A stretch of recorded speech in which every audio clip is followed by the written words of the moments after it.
समस्त को ख्रीष्टीय नमस्कार शुभ प्रभात पुणी थे आपण समस्त को यह सुंदर प्रभात प्रतिज्ञा आम स्वागत जनावु आ धन्यवाद जनावु कि आपण मैंने आम सहित प्रत्येक दिन जड़ित रही ईश्वर वाक्य शिखुअछंती पुणी अन्य मानक शेयर करुअछंती। आसंतु आम्भे माने एक नूतन सीरीज को आम प्रवेश करुथिबा जहाँ प्रभु यीशु ख्रीष्ट व्यवहार करिथिबा सातटी मु शब्दर विवरणी को आम शिक्षा करुथिबा। 7 संख्या एक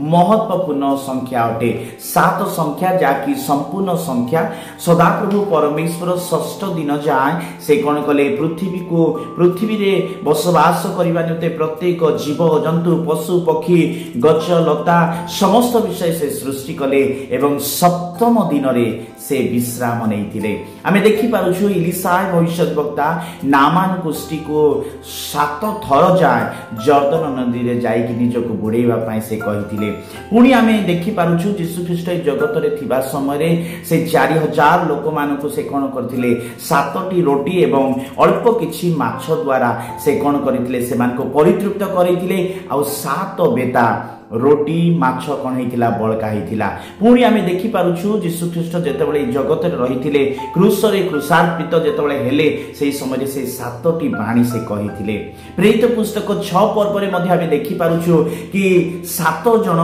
सेवक कौन करा जायछि सेठारे मनोनीत बा नियुक्ति करा जायछि मंडलीर परिचर्या कार्य निमंते। इवेन आमाने जदि प्रकाशित पुस्तक रे देखिबा 7 संख्या को महत्वपूर्ण दिया जायछि। 7टी मंडली 7टी नक्षत्र 7टी प्रदीप 7टी तुरी 7टी क्लेश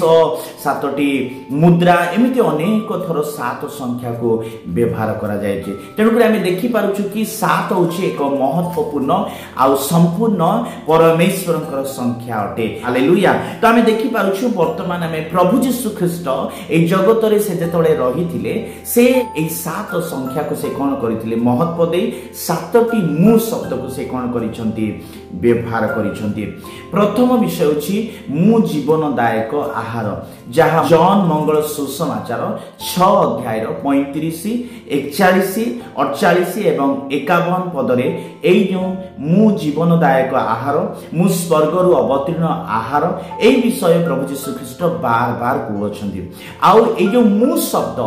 केवल जॉन मंगल सुसमाचार ही तांके लिपिबद्ध करूछंती। माथ्यू रे मार्क रे किंबा लूक रे आपण माने पाई परिबे नाही। हालेलुया। तो आमे देखि पारुछु कि एठी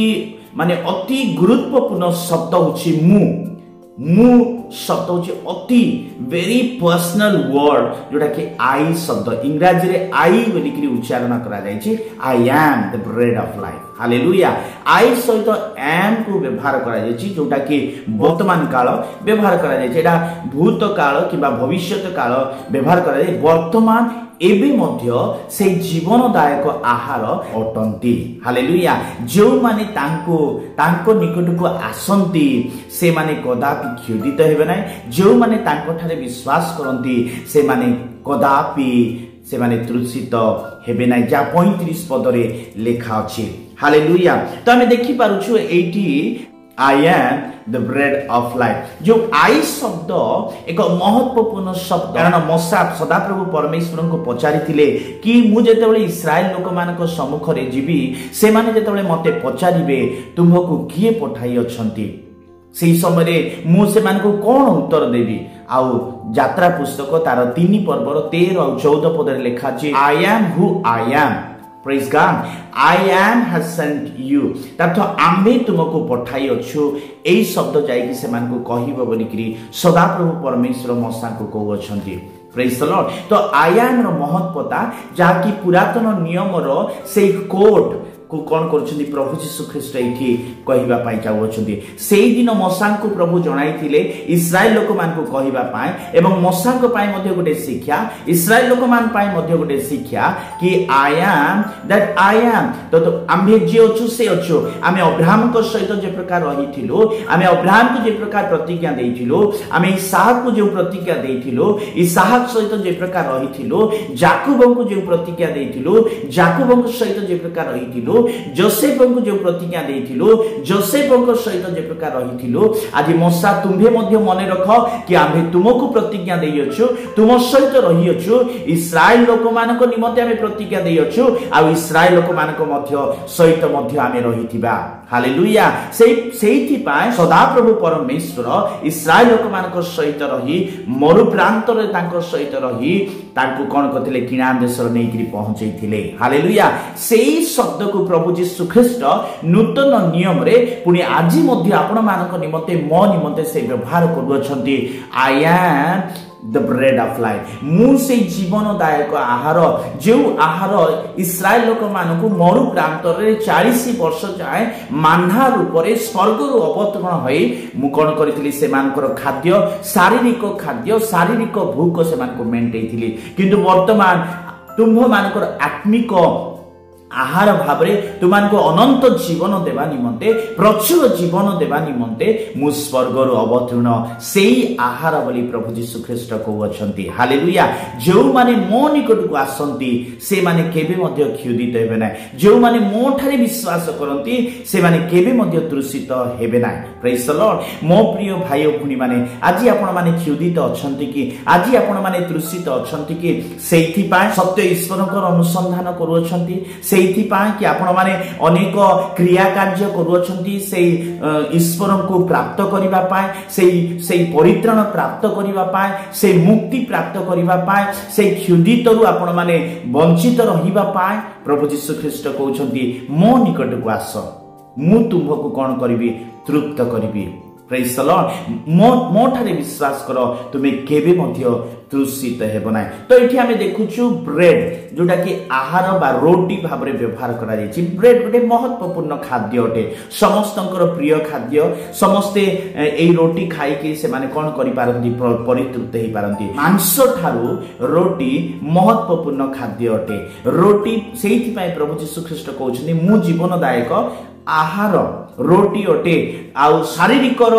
भोक मेंटेइबा पाए रोटी एक महत्वपूर्ण खाद्य अटे सेही प्रकार भाबरे आत्मिक भाबरे आमानकर भोक आत्मिक भाबरे आमानकर जीवन को परितृप्त करिबा पाए प्रभु यीशु ख्रीष्ट होछन्ती सेही आहार हालेलुया द्वितीय विषय आमे देखि पारुछु कि ए जो रोटी साधारण भाबरे समस्तंकर निमंते प्राप्त हेई पारिबो समस्ते पाई पारिबे धनी हो गरीब हो उच्च नीच समस्ते रोटी को से माने पाई पारिबे सेही प्रकार भाबरे प्रभु यीशु ख्रीष्ट समस्तंक निमंते प्राप्ति अटंती he is available for all समस्तंक निमंते जो माने तांको ग्रहण करिबा पई इच्छा करंती जो माने तांको निकट आसंती से माने समस्ते तांको पाई पारुथिबे हालेलुया तो आमे देखि पारुछु की प्रकार भाबरे प्रभु यीशु ख्रीष्ट से कोन करूछंती व्यवहार करूछंती मो प्रिय भाई ओ भणी माने म आपण मानकु कहिबा पई चाहू अछि जदि आपण मानक जीवन रे अतृप्तता रही अछि आपण माने क्षुधित तृषित रही अछंती आपण माने अनेक परिस्थिति रे रही अछंती प्रभु यीशु ख्रीष्टक निकट रे आसंतु सेही आहार को भोजन करंतु देखिबे आपण मानक जीवन रे आपण माने तृप्तता पाई पारुथिबे हालेलुया आसंतु मु आपण मानक पाए प्रार्थना करिबे प्रिय प्रभु ए सुंदर प्रभात पाए धन्यवाद दोछु जीवित मानक मध्यरे मानकर नाम गणना करियछ सेइति पाए हमें धन्यवाद दोछु आज एक नूतन सीरीज रे मानक नै अछ सेइति पाए धन्यवाद तुमे व्यवहार करितिबा सेई मु शब्दर विवरणी ठारू गुटिए प्रथम शब्द सिखिबा पाए आमानकु साहाय्य कल मु से जीवनदायक आहार आई am the bread of life प्रिय प्रभु सेठी पुणी लेखा अछि जे मोठारे आसे से कदापि क्षुधित हो नाय जे मोठारे विश्वास करे से कदापि तृषित हुए नाय प्रभु आमाने आजि भूकिला रही अछु आमाने अतृप्त रही अछु आमे तृषित रही अछु आसो प्रभु तुम्भे आमानकु परितृप्त कर तुम्भे आमानकु संपूर्ण संतुष्ट दियो आज आमे देवादेवी खोज रे रही अछु अनेक धर्म कर्म करू अछु आमे एने तेने भटकु अछु सत्यतार अनुसंधान करू अछु आज क्षुधित होई अछु तृषित होई अछु आमानकु परितृप्त कर आमानकु तुमे दया कर प्रभु तुमे जे जीवनदायक आहार एइटा बुझी तुमो ठारे आमे आसीबा पाई तुमे साहाय्य कर तुमठारे से परित्राण अच्छी यहाँ बुझापी आम तुम्हें दया कर जो मैंने आज तुमको से जीवनदायक आहार भाव में ग्रहण कर जीवन में अनंत जीवन दियो जो प्रकार तुम्हें जक्ष को परित्राण देइथिलो से गृह मध्य तुम शांति आसीथिला से प्रकार हेमान गृह रे तुम परित्राण आसु आ सेमान को तुम्हें शांति दियो महिमा गौरव तुमरी हो आज दिन सारा तुम्हें आम साहाय्य कर जीशु नाम मागुअछु आमेन। प्रभु आपण मान आशीर्वाद करंतु। धन्यवाद।